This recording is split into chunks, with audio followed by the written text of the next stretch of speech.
नमस्कार प्यारे साथियों, आप सभी का स्वागत है हमारे ऑनलाइन क्लास में। जैसा कि आप सभी देख पा रहे हैं, हमने यूपीएसआई के लिए मूल विधि से संबंधित एक सीरीज चलाया है जिसमें रेगुलर आप सभी को टॉप 20 क्वेश्चन के लिए प्रैक्टिस कराया जा रहा है। जिसमें आज का हमारा जो चैप्टर है मोटर वाहन अधिनियम जो आया था ये इससे संबंधित है। ठीक है, तो चलिए स्टार्ट करते हैं। और जो भी साथी नए जुड़े हैं कृपया हमारे चैनल को सब्सक्राइब कर ले, शेयर कर दे ताकि ऐसी वीडियो आप तक पहुंचती रहे। इस एसआई से संबंधित जितने भी महत्वपूर्ण चैप्टर वाइज जितने भी प्रश्न बन सकते हैं उन सभी को यहाँ पे हम लोग डिस्कस करेंगे। तो चलिए पहले प्रश्न की ओर बढ़ते हैं। पहला प्रश्न हमारा क्या कहता है कि यह जो मोटर वाहन अधिनियम कब लागू हुआ। यह आपसे पूछ रहा है कि पहला प्रश्न कि मोटर वाहन अधिनियम कब बना। ठीक है, तो देखिए मोटर वाहन अधिनियम जो बनता है यह पूरे भारत में कब से लागू होता है भाई, तो 1 जुलाई, ठीक 1 जुलाई 1989 से लागू होता है। ठीक है, लेकिन यह अधिनियम आया कब था, तो यह अधिनियम बना था भाई 1988 से बना था। ठीक, तो मोटर अधिनियम बना कब भाई 1988 से, लेकिन लागू कब हुआ था भाई 1989 में बना लागू हुआ था। तो ठीक है, तो इस वाले प्रश्न को ऑप्शन कितना हो जाएगा, ऑप्शन नंबर बी हो जाएगा। तो मैंने दोनों बता दिया, अधिनियम कब आया था तो 1988 में आया था, लेकिन लागू कब हुआ था भाई 1989 में। अब देखिए इस वाले पूरे चारों विकल्प में 1989 कहीं भी नहीं है, तो इसलिए हम जाएंगे किसके पास, 1988 के पास। ठीक है, चलिए अगले प्रश्न की ओर बढ़ते हैं। अगला प्रश्न हमारा क्या कहता है।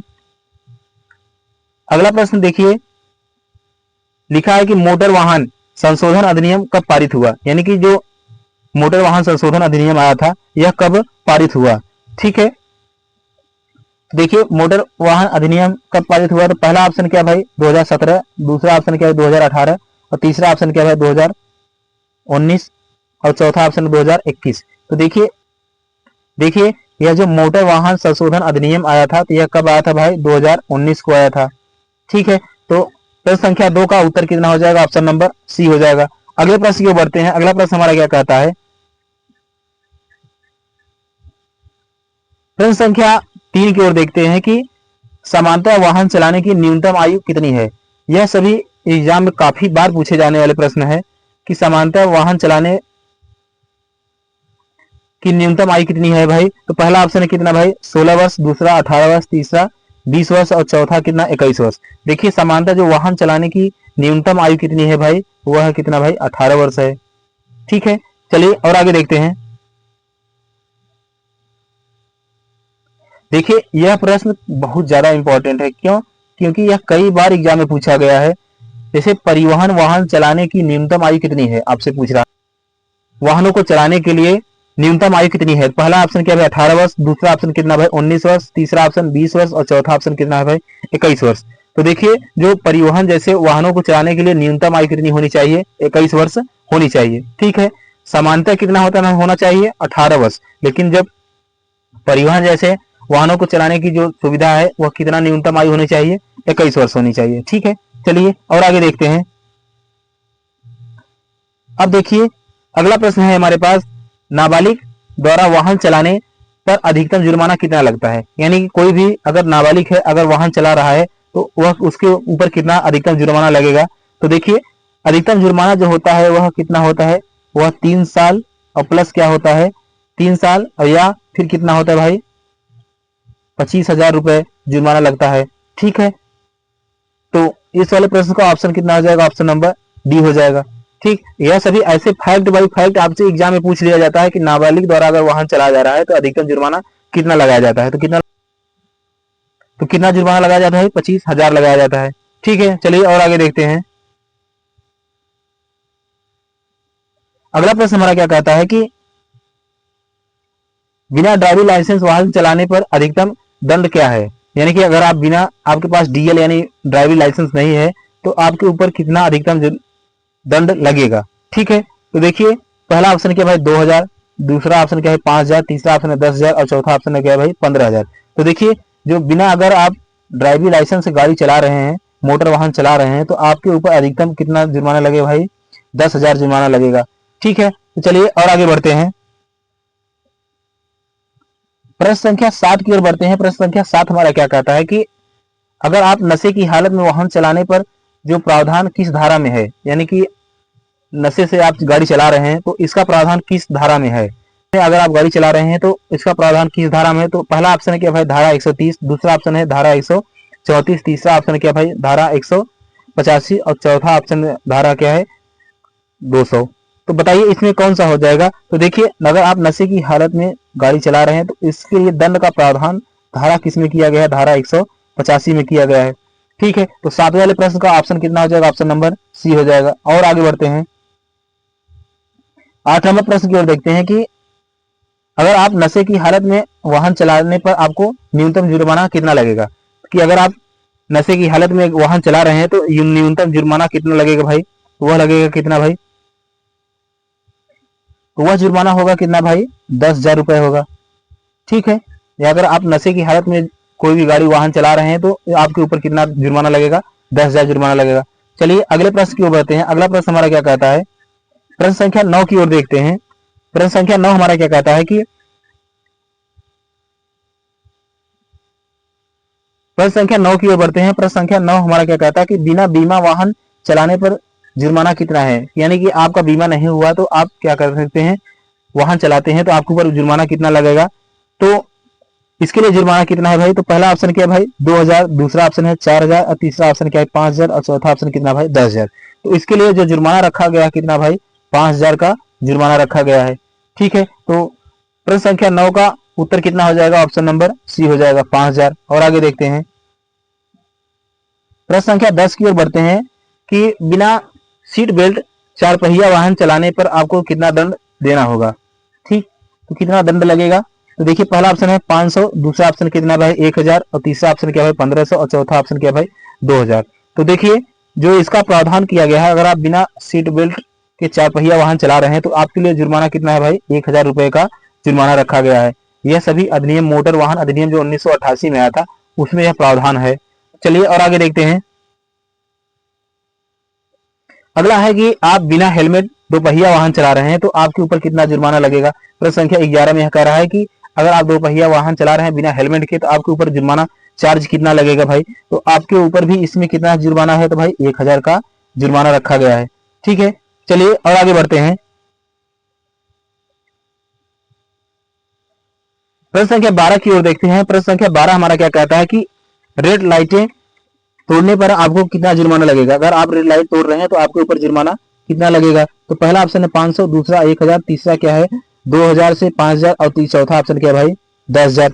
तो देखिए अगर आप रेड लाइट अगर आप तोड़ रहे हैं तो आपके ऊपर जो जुर्माना लगेगा वह कितना लगेगा भाई? 2,000 से 5,000 के बीच में लगेगा। ठीक है, चलिए और आगे देखते हैं। प्रश्न संख्या 13 की ओर बढ़ते हैं।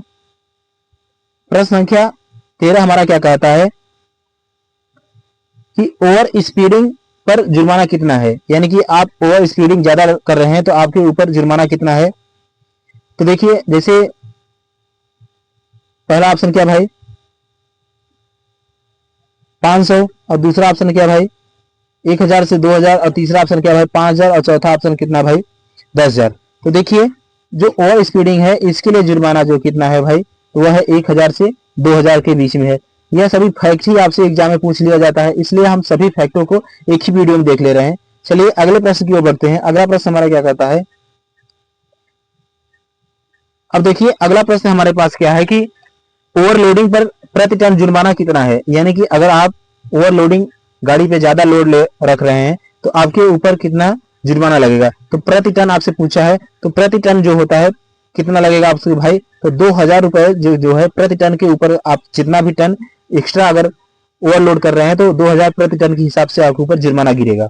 ठीक है, तो 14 नंबर प्रश्न का ऑप्शन कितना हो जाएगा? ऑप्शन नंबर डी हो जाएगा। चलिए और आगे देखते हैं। प्रश्न संख्या 15 की ओर बढ़ते हैं। 15 नंबर प्रश्न हमारा क्या कहता है? 15 नंबर प्रश्न हमारा क्या कहता है कि बिना पंजीकरण मतलब बिना आरसी के वाहन चलाने पर जुर्माना आपके पास कितना लगेगा? आपके ऊपर जुर्माना कितना लगेगा अगर आपके पास आरसी बुक नहीं है? ठीक है, तो इसके लिए कितना है भाई 2,000 की 5,000 की 10,000 की 20,000। तो देखिए जो आरसी के लिए जो जुर्माना है वह कितने का प्रावधान किया गया है भाई? 10,000 रुपए का प्रावधान किया गया है। ठीक है, चलिए और आगे देखते हैं। प्रश्न संख्या 16 की ओर बढ़ते हैं। प्रश्न संख्या 16 हमारा क्या कहता है कि बिना परमिट वाहन चलाने पर आपको कितना जुर्माना लगेगा?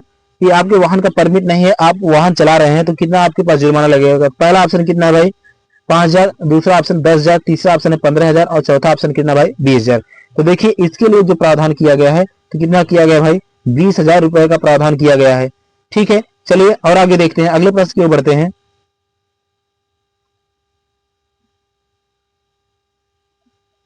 अब देखिए अगला प्रश्न है कि हमारे 17 नंबर प्रश्न है कि ट्रिपल राइडिंग यानी कि 3 सवारी पर अगर आप मोटरसाइकिल पे अगर आप 3 सवारी बैठे हैं तो आपके ऊपर जुर्माना कितना लगेगा। तो देखिए यह पहला ऑप्शन कितना भाई 500, दूसरा ऑप्शन क्या है 1,000, तीसरा ऑप्शन क्या है भाई 2,000 और चौथा ऑप्शन है कितना भाई 5,000। तो देखिए जो ट्रिपल सवारी है इसके लिए अगर आप जा रहे हैं तो क्या करता है कि आपके ऊपर क्या फाइन लगाएगा 1,000 रुपए का फाइन लगाएगा। ठीक है, चलिए और आगे देखते हैं, अगले प्रश्न की ओर बढ़ते हैं। अगला प्रश्न हमारा क्या कहता है कि हिट एंड रन दुर्घटना में मृत्यु होने पर मुआवजा कितना है। यह ठीक, यानी कि अगर कहीं भी आपसे हिट एंड रन दुर्घटना होती है तो उसके लिए आपको जुर्माना कितना देना पड़ेगा। तो पहला ऑप्शन है कितना भाई 50,000, दूसरा ऑप्शन 1 लाख, तीसरा ऑप्शन है कितना भाई 2 लाख और चौथा ऑप्शन है कितना भाई 5 लाख। तो देखिए इसके लिए जो प्रावधान किया गया है वह कितना किया गया भाई 2 लाख रुपए का प्रावधान किया गया है। ठीक है, चलिए आगे देखते हैं, अगले प्रश्न की ओर बढ़ते हैं। 19 नंबर प्रश्न की आगे बढ़ते हैं। 19 नंबर प्रश्न हमारा क्या कहता है कि ट्रैफिक पुलिस से अभद्रता करने पर किस धारा में आपको कार्रवाई होगी। यानी कि आप क्या करते हैं कि किसी ट्रैफिक पुलिस से अभद्रता कर रहे हैं, ठीक, तो आपको किस धारा के तहत आपको कार्रवाई आपके ऊपर होगी। तो देखिए पहला ऑप्शन क्या भाई धारा 177, दूसरा ऑप्शन धारा 184, तीसरा ऑप्शन क्या भाई धारा 186 आईपीसी और उसके बाद धारा 200। तो देखिए जो आपके ऊपर कार्रवाई होगी, ठीक, वह किस धारा के तहत होगी भाई। तो धारा 186 आईपीसी की जो धारा है 186 के तहत होगी। ठीक है, चलिए अगले प्रश्न की ओर बढ़ते हैं। अगला प्रश्न हमारा क्या कहता है, प्रश्न संख्या 20 की ओर बढ़ते हैं।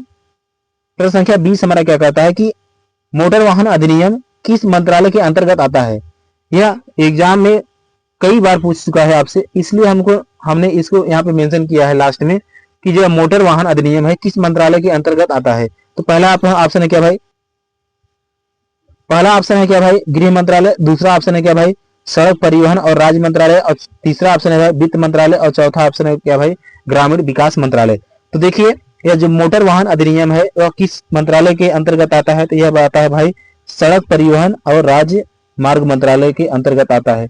ठीक है, तो इस 20 वाले प्रश्न का ऑप्शन कितना हो जाएगा, ऑप्शन नंबर बी हो जाएगा।